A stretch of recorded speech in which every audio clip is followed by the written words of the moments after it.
He talks about firing people during the holidays. That's just him playing the character, bro, that he's played for the last 30 years. You get hired, you get to live the dream.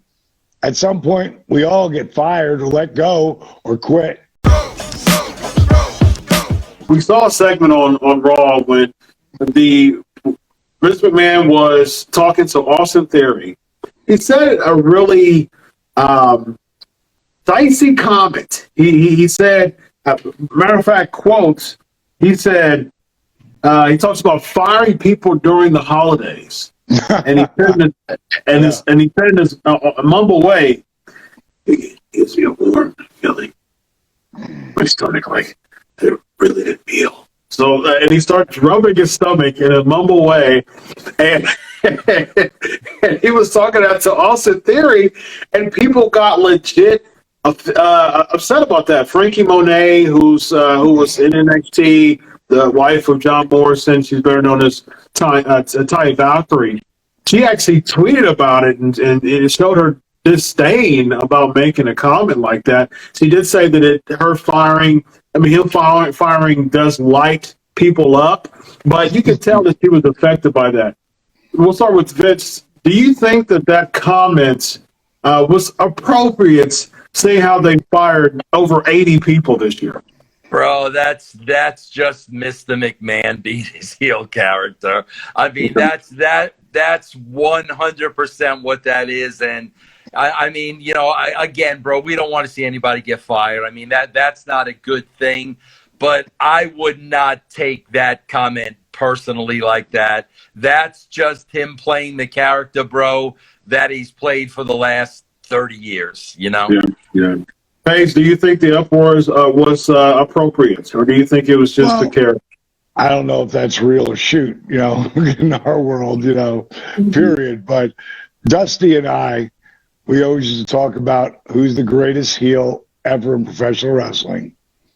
It's the guy who's the greatest heel, Vince McMahon. And, I mean, they just let go a shitload of people. A hell of a lot of people. Didn't mean to say that on this show. But that's one way to just go with the show. Like, it is what it is, man. You get hired, you get to live the dream. At some point, we all get fired or let go or quit. Or move on. I can see from both ends. I can see why wrestlers will legit get upset about that, seeing how there was just a recent wave of firings. But I agree with y'all too. I mean, I think it's just a heel being a heel, and like heels has gotten so soft, nowadays. It's just like, what happened to what? Yeah, well, and it's like I've interviewed, your boy Jake before, DDP, and he told me before how he used to, when he was a heel, he loved being a heel. Like he considered it a trophy when his tires were slashed, when his car was marked up. Like, he would go out to the parking lot and he would see that, and he was like, okay, I'm doing my job correctly. And it's like, it's just a different day nowadays. Paige, your thoughts on that?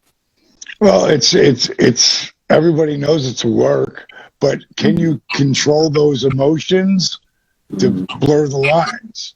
And you're still blurring the lines, and this is a perfect example. And Frankie, I love her, man. I was at her wedding with Johnny Morrison, and when John was thinking about going back, I was like, bro, go to AEW. You'd be a huge star there, because Johnny is one of the most talented workers on the planet. Yeah, for sure. And this is WCW, just different. AEW is a different version. This millennium, or whatever kids are called today, coming up through this WCW, where the work rate is different than just the jargon. Now, they both do both, just like WCW did. But it's the workers there are, you're just seeing, the guys show up from the Undisputed. All those cats can work their ass off, and they're where they should be right now. Yeah.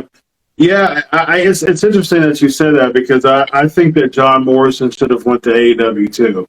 I just think that, the money's probably good, as far as what he was doing. He was doing a lot of indie stuff. He was doing a lot of, he was just kind of all over the place, making money, racking up money, but lots of labor, doing a lot of dates and indie stuff. And I imagine going to the WWE, just being there and collecting a nice paycheck was probably, kind But of what that guy prompted him to is do one that. of the most talented human beings as far as it being an athlete on Yeah. the planet. I mean, this whole parkour stuff that he does.